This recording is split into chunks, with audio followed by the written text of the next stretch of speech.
perlu saling-saling untuk kita bisa bertumbuh iman kita. Ya. Kita nggak bisa sendiri. Wong pada dasarnya Tuhan itu ciptakan kita itu ya saling gitu. Buktinya Adam nggak diciptakan sendirian kan? Nek dewean nggak pikir Tuhan nggak bisa nih. Perlu ada seseorang supaya bisa saling-saling gitu loh. Kita ada di satelit eklesia. Ini juga bukan kebetulan. Tuhan bawa kita kepada sebuah komunitas rohani, kepada satelit eklesia, beribadah di sini, berjemaat dengan setia di sini, supaya kita bisa saling-saling. Amin. Amin. Amin. Oke, kita baca firman Tuhan di dalam 1 Tesalonika 5 ayat 11. Yuk kita sama-sama baca ya Bapak Ibu. 1 Tesalonika 5 ayat 11. 1, 2, 3. Karena itu Nasihatilah seorang akan yang lain dan saling membangunlah kamu seperti memang kamu lakukan. Ini ayat ini menyadarkan kita. Ada kata seorang akan yang lain, ada kata saling. Itu berarti perlu saling-saling, perlu satu dengan yang lain untuk saling membangun. Kata membangun di sini dengan apa? Istilahnya lain adalah menguatkan. Ya. Jadi kita itu dinasehati oleh firman Tuhan agar kita ini saling menguatkan satu dengan Yang lain. Nggak selalu kita ini ada dalam keadaan kuat, betul nggak? Betul. Betul nggak Bapak Ibu? Betul. Siapa di sini yang pernah rasa lemah rohaninya? Siapa di sini yang pernah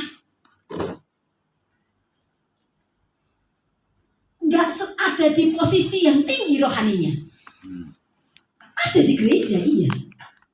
Tapi waktu memuji Tuhan kok biasa ya. Ampun. Wangele memuji Tuhan kayaknya berat banget. Doa kayaknya kok berat. Baca Alkitab ya baca sebagai rutinitas. Tapi rasanya kok nggak ada sesuatu yang menggairahkan. Ada orang-orang Kristen bahkan kita mengalami ada saatnya kita ada di titik-titik rendah. Ada saatnya iman kita ini lemah. Ada saatnya api roh kita ini mulai Padam. nggak berapi-api, nggak meletup-letup gitu. Karena terkadang kita ini diperhadapkan kepada berbagai banyak hal yang membuat iman kita itu mulai terganggu. Contoh, masalah-masalah yang datang dalam hidup kita. Apakah sakit penyakit, ataukah masalah pekerjaan, ataukah masalah keuangan, tantangan-tantangan dalam pelayanan, situasi-situasi di dalam pelayanan yang kita hadapi, terkadang itu bisa melemahkan iman kita. Sakit nggak sembuh-sembuh. Doakan orang sakit nggak sembuh-sembuh. Itu kalau kita nggak hati-hati itu bisa melemahkan iman kita. Oleh sebab itu Tuhan katakan, aku menasihatkan kamu. Kalian ini harus saling menguatkan. Kalian ini harus saling menolong, harus saling membangun. Supaya apa? Dalam segala keadaan, kita bisa tetap kuat iman kita. Amin. Oke, sekarang lanjut kita akan belajar. Lalu bagaimana caranya supaya di dalam komunitas ini kita bisa sama-sama bertumbuh iman kita? Gimana caranya? Kalau saya baca di dalam kitab Ibrani pasal 10 ayat 24, di situ dikatakan, yuk kita baca sama-sama. Gimana supaya kita bisa bertumbuh iman kita dalam komunitas orang percaya? 1, 2, 3. Dan marilah kita saling memperhatikan supaya kita saling mendorong dalam kasih dan dalam pekerjaan baik. Untuk kita bisa bertumbuh di dalam kehidupan orang-orang percaya, di dalam komunitas orang percaya, yang pertama adalah harus saling memperhatikan. Betul? Amin. Harus saling memperhatikan. Yang kedua, harus saling mendorong. Betul. Saling memperhatikan, yang kedua harus saling mendorong. Sekarang kita akan belajar satu-satu. Slide berikutnya. Yang pertama dengan saling memperhatikan. Kita akan buka dulu bagaimana kita bisa belajar dari teladan Yesus selama dia ada di dunia, sehingga lewat kehidupannya bisa menolong orang-orang di sekelilingnya untuk bertumbuh imannya. Di dalam Lukas pasal yang ke-13, Lukas pasal yang ke-13, mulai ayat yang ke-10 sampai ayat yang ke-17, saya akan bacakan. Ini adalah mengenai kisah Yesus menyembuhkan orang sakit pada hari Sabat. Pada suatu kali Yesus sedang mengajar dalam salah satu rumah ibadat pada hari Sabat. Di situ ada seorang perempuan yang telah 18 tahun dirasuk oleh roh, sehingga ia sakit sampai bungkuk punggungnya dan tidak dapat berdiri lagi dengan tegak. Ketika Yesus melihat perempuan itu, ia memanggil dia dan berkata kepadanya, "Hei ibu, penyakitmu telah sembuh." Amin. Lalu ia meletakkan tangannya atas perempuan itu, dan seketika itu juga berdirilah perempuan itu dan memuliakan Allah. Tetapi kepala rumah ibadat gusar karena Yesus menyembuhkan orang pada hari Sabat. Lalu ia berkata kepada orang banyak, "Ada 6 hari untuk bekerja. Karena itu datanglah pada hari salah satu hari itu untuk disembuhkan dan jangan pada hari Sabat." Tetapi Tuhan menjawab dia katanya, "Hai orang-orang munafik, bukankah setiap orang di antaramu melepaskan lembunya atau keledainya pada hari Sabat dari kandangnya dan membawanya ke tempat minuman? Bukankah perempuan ini yang sudah 18 tahun diikat oleh iblis harus dilepaskan dari ikatannya itu karena ia adalah keturunan Abraham?" Dan pada waktu ia berkata demikian, semua lawannya merasa malu dan semua orang banyak bersuka cita karena segala pekerjaan mulia yang telah dilakukan.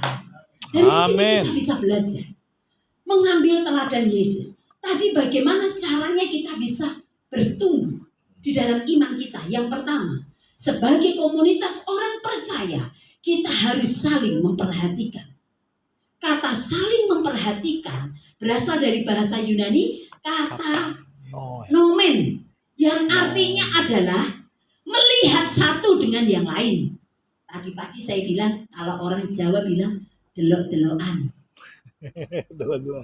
Saling memperhatikan satu dengan yang lain, saling melihat satu dengan yang lain. Amin. Yesus memberikan contoh loh Bapak Ibu. Kata memperhatikan yang dimaksud oleh firman Tuhan itu yang seperti apa? Yesus memberikan contoh. Di Alkitab ini tadi dikisahkan bagaimana Yesus ketika hari Minggu mengajar di rumah Bait Allah. ibadah, di gereja gitu ceritanya. Hari Minggu memang menjadi hari, entah mereka hari Sabtu ya orang Yahudi, pokoknya menjadikan satu hari itu menjadi hari Sabat. Pergi ke rumah Tuhan. Ketika pergi selesai mengajar, Yesus melihat di situ ada seorang perempuan. Ini ada gambarnya, yang jalannya itu bungkuk. Karena apa? Karena pekerjaan iblis. Sehingga mempengaruhi fisiknya. Sehingga tulang punggungnya ini menjadi bengkok. Dan ketika dia jalan, dia nggak bisa jalan tegak. Karena bungkuk. Kalau ilmu kedokteran, seseorang yang bungkuk itu disebabkan banyak hal. Mungkin dari mudanya suka ngangkat beban yang berat. Apalagi anak sekarang itu kalau sekolah minta ampun, tasnya itu kayak ngangkat karung beras gitu. Berat. Kalau itu dibiasakan, efeknya nanti adalah tulang punggung itu akan terganggu, akan bengkok. Kemudian posisi duduk yang tidak dijaga dengan baik, selalu seperti itu nanti imbasnya ke belakangnya tulang punggungnya akan terganggu. Dan sesuai medis, orang yang punya tulang punggung yang bengkok itu tidak bisa disembuhkan. Yesus melihat penderitaan wanita perempuan ini. Yesus melihat, Bapak Ibu. Tetapi memperhatikan itu bukan hanya sekedar lihat. Lalu apa yang dikatakan oleh ayat ini? Yesus melihat perempuan itu, Lalu dia memanggil perempuan yang sakit itu. Kemudian Yesus meletakkan tangan atas perempuan itu. Dan perempuan itu menjadi sembuh. Ini loh maksud memperhatikan itu. Amin. Saling memperhatikan. Bukan hanya dilihat. Oh iya ya, ada temanku si A hari ini gak gereja sakit. Oh iya ya, temanku, saudaraku seiman yang satu itu lagi punya masalah loh. Aku tahu dia punya masalah. Oh itu ya, lagi sakit dia. Gak sebatas itu aja. Seseorang yang memperhatikan, dia tidak sekedar melihat saudara seimannya menghadapi masalah, membutuhkan pertolongan, tetapi dia melangkah lebih jauh lagi. Seperti Yesus, dia panggil orang itu, lalu Yesus turun tangan menolongnya. Amin. Itulah kata memperhatikan. Lebih dari sekedar delok, lebih dari sekedar tahu, tetapi tahu, melihat, lalu kita sebisa mungkin turun tangan untuk meringankan bebannya. Amin. Mungkin kita bingung. Nah, dia yang dibutuhkan, dia lagi kesusahan ekonomi, aku nggak ada, aku juga nggak ada. Loh dia sakit loh, aku yang nggak ngerti obat apa sih yang mesti tak kasihkan. Ada perkara kecil, tindakan kecil yang bisa kita lakukan sebagai bentuk perhatian kita terhadap orang lain. Mendoakan. Betul ya? Tindakan yang semua bisa kita lakukan. Betul atau tidak? Mungkin kalau uang mungkin ada di antara kita yang gak bisa bantu secara materi. Gak bisa bantu dengan cara waktu. Tapi kita bisa mendoakannya. Tetapi sekarang anehnya ya. Ini gak tahu ada gak nih di satelit Eklesia. Ada saudara seiman yang membutuhkan sesuatu dukungan doa. Sakit. Bu, Pak, tolong ya dukung dalam doa ya. Saya lagi sakit. Iya, saya doakan. Di WA dibalas. Kami doakan ya, kami dukung dalam doa ya. Tuhan jamah dan sembuhkan. Didoakan, benar gak? Apa cuma ngomong lip service saja? Iya, tak doakan. Iya, kami dukung dalam doa. Padahal gak benar-benar didoakan. Itu loh kadang yang terjadi. Betul atau enggak Bapak Ibu? Bilang teman kanan kirinya, itu bukan kamu ya. Itu saya, Pak. Ya, terkadang gitu. Karena itu seperti lata. Oh ya didoakan, iya tak doakan. Tapi kita harus punya hati untuk mendoakan. Kalau kita benar-benar memperhatikan dia, ketika dia minta dukungan doa, ayo ambil waktu untuk berdoa bagi dia. Amin. Ketika doa pagi mungkin, Yes. sebut namanya. Betul. Doakan dia. Amin. Mungkin doa ini gak ketok apa yang kita lakukan. Tetapi kuasa Tuhan bekerja lewat doa. Amin. Amin. Yes. Beberapa waktu yang lalu, ini sebetulnya sudah berapa bulan ya.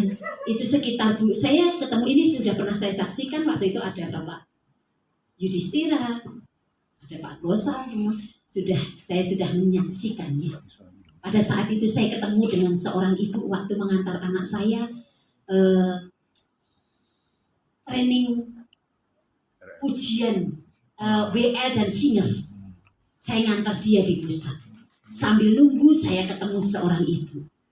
Kemudian ibu ini cerita, Bu, terima kasih ya. Ibu menolong anak saya. Saya ini agak bingung. Anaknya sing lali. Apa yang saya lakukan nggak lupa saya. Ternyata itu kejadiannya gini. Jadi ibu ini punya 4 orang anak. Anaknya yang bungsu ini tiba-tiba ibu ini ekonominya sangat pas-pasan. Dia hanya bekerja sebagai buruh pabrik itu. Kemudian anaknya yang paling bungsu ini minta sama ibunya, Bu, sekali-kali toh Bu, ajak jalan bareng, makan bareng di luar loh Bu, kayak teman-temanku. Ibunya denger itu hatinya magrel gitu ya. Terus ibunya bilang gini, kita ini loh udah bersyukur ibu bisa kerja setiap hari jadi buruh dari jam 8 pagi sampai jam 5 sore, bisa dapat uang untuk kita bisa makan, kalian bisa sekolah, puji Tuhan. Tapi enggak apa-apa, ibunya bilang. Kamu doa ya. Satu saat pasti bisa. Coba, yang saya terenyuh itu. Anaknya minta diajak jalan bareng keluar, makan di luar bareng. Tapi jawabannya, doa dulu ya. Ibu doa, kamu doa. Satu saat nanti pasti kita bisa. Jalan-jalan di luar, makan bareng di luar bagi Bapak Ibu sesuatu yang wah enggak? Saya tanya. Biasa itu. Sesuatu yang sudah sering itu. Tapi bagi ibu ini dan anak ini enggak. Ini sesuatu yang sangat dinanti-nantikan. Dan tiba-tiba ibu ini bilang gini, Bu, terima kasih ya. Hari itu anak saya pulang gereja, waktu itu selesai gereja, tiba-tiba anak saya bilang ke saya, Bu, ini dapat berkat dari Bu Pendeta Devi. Bu, Tuhan jawab doa kita ya. Nanti kita pulang bisa jalan ya Bu, makan bareng ya. Ibunya langsung bilang, Tuhan jawab kan doamu. Kita bisa pergi bareng kan pulang gereja ini. Bapak Ibu, yang saya kasih itu gak seberapa. Karena pas hari itu anak ini ulang tahun, saya bilang sama anak saya, Mama pengen memberkati sedikit untuk hadiah ulang tahunnya. Ternyata perbuatan baik sedikit kecil aja yang saya lakukan, itu menjadi penyemangat bagi anak ini. Menjadi jawaban doa bagi anak ini. Amin. Permintaan yang sangat sederhana ke Tuhan. Pengen jalan bareng-bareng sama ibunya, sama kakaknya, sama ketiga kakaknya jalan bareng. Mungkin cuma pengen makan bakso di luar sana, mungkin cuma pengen makan mie ayam di sana, tapi bisa bareng-bareng itu yang dia inginkan. Yang bagi kita itu sudah biasa, tapi bagi anak ini enggak. Saya jadi berpikir seperti ini. Ibu ini memberikan kata dorongan bagi anaknya. Kalau ada Tuhan yang sanggup menolong. Kemudian ketika mendengar kesaksian ini, cerita ini, ada salah satu jemaat yang ekonomi ke atas, menengah ke atas, bilang gini, loh Bu, Bu, jemaat di gereja kita itu yang kayak gitu. Ya ada Pak, Pak. Mereka yang menengah ke bawah itu mereka yang berjuang bergumul itu banyak. Kemudian Bapak ini gak lama gitu, berapa hari kemudian, Bu, titip beras, titip sembako, tolong titip buat ibu ini. Kemudian waktu itu Pak Gosal ambil sembako itu, kemudian diberikan kepada ibu ini. Dan ibu itu, Bapak Ibu tahu nggak? Hari Rabu kemarin saya ketemu ibu ini. Dia katakan, ketika dia curhat, dia katakan seperti ini. Ibu, terima kasih. Berkatnya waktu itu, pas hari itu, saya berhenti kerja. Saya bingung Tuhan bagaimana ini. Tapi ketika saya ingat bagaimana saya minta anak saya untuk berdoa ketika dia membutuhkan sesuatu. Di situ saya pun dikuatkan. Saya berdoa dan Tuhan kirim itu lewat Bu Devi. Saya bilang, bukan lewat saya. Itu Tuhan Yesus yang kasih. Ibu ini kuat imannya. Anaknya menjadi kuat imannya. Itu karena apa? Kita bisa saling-saling memperhatikan. Amin. Itulah Tuhan tekankan ke kita. Kita harus saling menguatkan satu dengan yang lain. Kita nggak hidup sendiri loh Bapak Ibu. Jangan hanya fokus kepada diri sendiri. Lihat kisah ini. Perbedaan antara Yesus dengan sikapnya kepala rumah ibadat. Ketika melihat orang dalam kesusahan, yang Yesus lakukan adalah Yesus melihat perempuan itu, lalu Yesus memanggil dia, dan Yesus turun tangan menolong dia, dan Yesus katakan, ibu, engkau sembuh. Lalu ibu ini memuliakan Tuhan. Dan ketika melihat peristiwa itu, Orang banyak yang melihatnya dikuatkan dan akhirnya mereka juga memuliakan nama Tuhan. Tetapi beda dengan kepala rumah ibadat ini. Loh, kepala rumah ibadat loh Bapak Ibu. Yang ngerti firman loh dia. Benar nggak? Dia katakan apa? Besar hatinya. Kalau hatinya dia tegur Yesus. Loh Yesus. Istilahnya ini kata saya sendiri. Kok ngawur sampean itu? Kok menyembuhkan orang di hari Sabat? Gak boleh itu. Lalu apa jawaban Yesus? Yesus itu ya tegas, kena sasaran gitu. Dia tegur si kepala rumah ibadat. Hei kamu orang-orang munafik, kamu tahu nggak? Kalau ibu ini adalah keturunan Abraham yang juga membutuhkan kesembuhan. Ketika Yesus mengatakan kamu orang munafik, karena Yesus itu sedang tegur dia. Kamu itu orang yang hanya mengutamakan hal-hal yang agamawi, aturan-aturan agamawi, sementara ketika kamu melihat saudaramu sendiri sedang membutuhkan, engkau tidak berbuat apa-apa. Beberapa waktu yang lalu saya lihat sebuah TikTok. Seorang hamba Tuhan ini mengatakan seperti ini. Banyak orang Kristen itu yang hidup di awan-awan. Nek ngomongin tentang Tuhan hebatnya minta ampun. Kalau berbicara tentang Alkitab isinya kabeh tahu. Kalau berbicara tentang hal-hal rohani wis luar biasa. Tapi dia tidak peduli dengan sesamanya. Model orang Kristen seperti itu adalah orang Kristen yang munafik. Bagaimana dengan kita? Ketika kita melihat saudara-saudara seiman kita sedang membutuhkan. Hanya sekedar tahu, pengen tahu, sok tahu, atau kepo. Nenek kepo untuk melakukan sesuatu menolong dia nggak apa-apa. Tapi ada orang-orang Kristen yang suka kepo tapi tujuannya untuk menghakimi. Oh ya dia sakit karena dia gini. Oh ya dia gini karena dia usahanya turun karena dia gini sih, nggak ngasih perpuluhan sih. Oh dia gini karena dia begini. Diomongin di mana-mana. Tuhan mau kita saling memperhatikan untuk saling membangun iman satu dengan yang lain. Amin. Yang kedua, next. Tadi yang pertama dengan saling memperhatikan. Yang kedua dengan saling mendorong.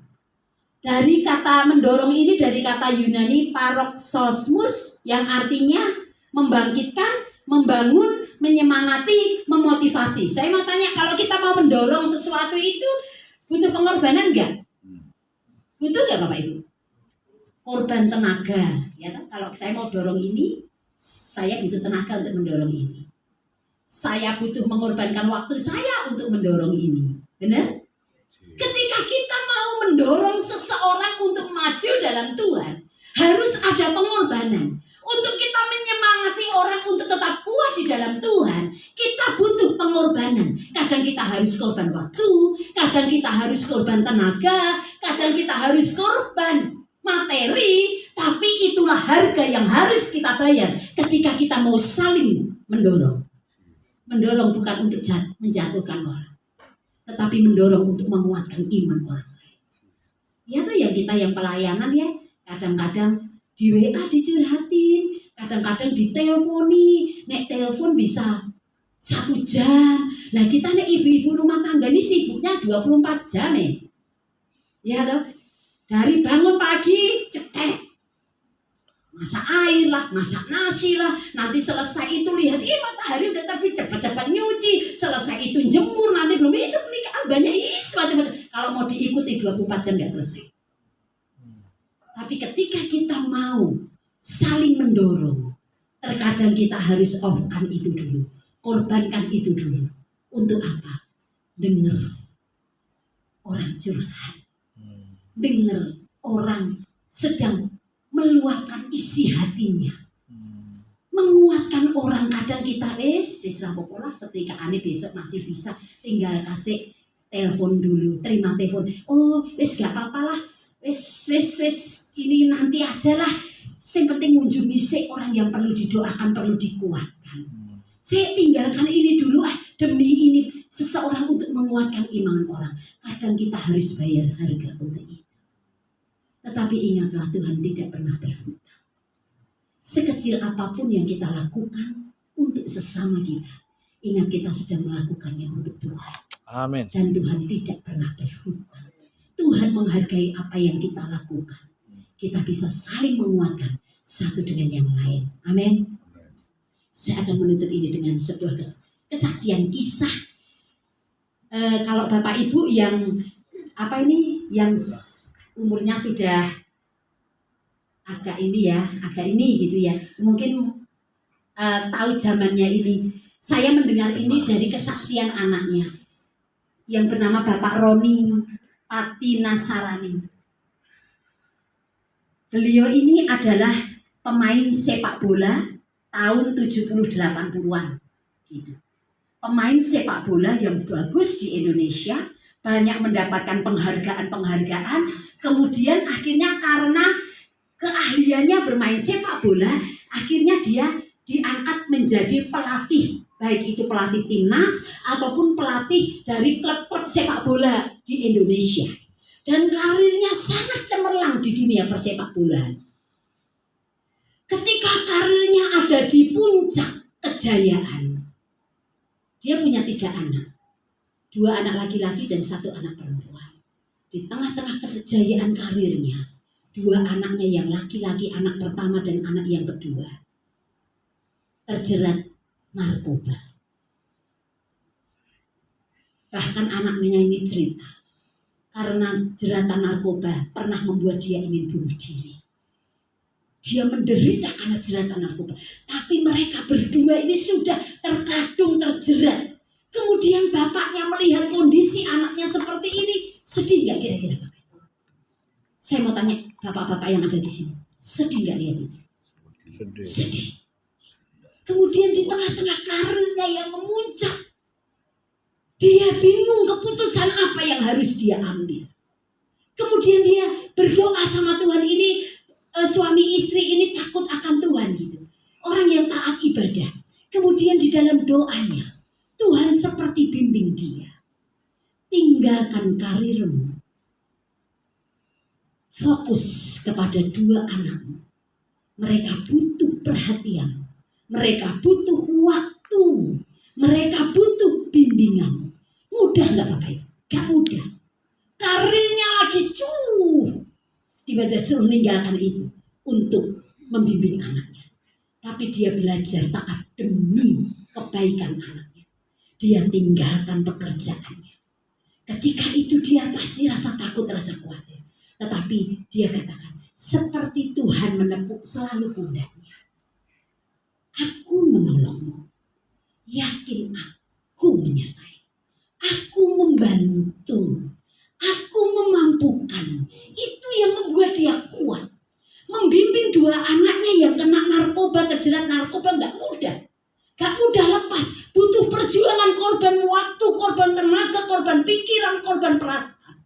Tetapi sebagai seorang bapak yang baik, dia tahu dia butuh, dia harus menyelamatkan anaknya. Dan betul Bapak Ibu, pengorbanan bapaknya untuk mendorong anaknya untuk sembuh, sekali lagi tidak mudah, membutuhkan waktu yang panjang, membutuhkan ujian-ujian yang luar biasa. Tapi akhirnya 2 anaknya lepas dari jerat narkoba. Bahkan bapaknya pernah menangis melihat anaknya dalam kondisi sudah mulai pulih, sudah mulai sembuh. Tiba-tiba dia lihat anaknya dalam kondisi sakau. Bapaknya lihat anaknya begitu menderita. Kemudian bapak ibunya bilang gini, saking sayangnya ini ya, apa papa dan mama harus juga menggunakan narkoba supaya kamu berhenti. Kita gunakan sama-sama. Gak boleh ditiru ya, ini karena saking sayang.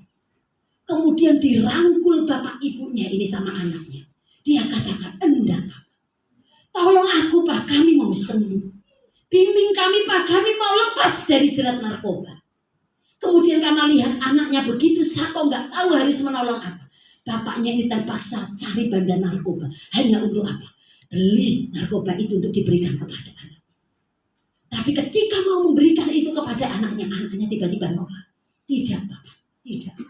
Dia rangkul papanya, dia katakan, Pak, selama ini aku berpikir kalau Papa tahu kami terjerat narkoba, Papa akan marah, Papa akan ngamuk. Tetapi dengan melihat kasih Papa saat ini, menjadi kekuatan bagi kami untuk kami berhenti lepas dari jerat narkoba. Dan betul, lepas dari jerat narkoba.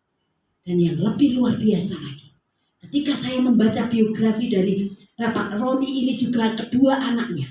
Saat ini kedua anaknya sudah menyerahkan diri menjadi hamba Tuhan. Melayani Tuhan. Bahkan membentuk sebuah yayasan, mendirikan sebuah yayasan untuk menolong mereka-mereka yang terjerat narkoba. Mereka-mereka yang terkena HIV. Dua anak ini memberitakan Injil Tuhan, menolong. Karena mereka sudah dimotivasi oleh bapaknya. Mereka lepas dan mereka pun ingin melakukan yang sama untuk orang-orang yang membutuhkan. Kemudian anaknya, ketika anaknya sudah lepas, kedua anaknya lepas dari jeratan narkoba. Anaknya yang bernama Henry, ini anaknya yang pertama mengatakan seperti ini. Pengorbanan Papa sangat besar buat keluarganya. Papa rela meninggalkan sepak bola yang membuat namanya populer demi membantu anak-anaknya lepas dari ketergantungan narkoba. Ketika mereka saling mendukung, saling mendorong, saling menguatkan, keluarga ini bebas dari jerat narkoba. Bahkan endingnya nama Tuhan dipermuliakan.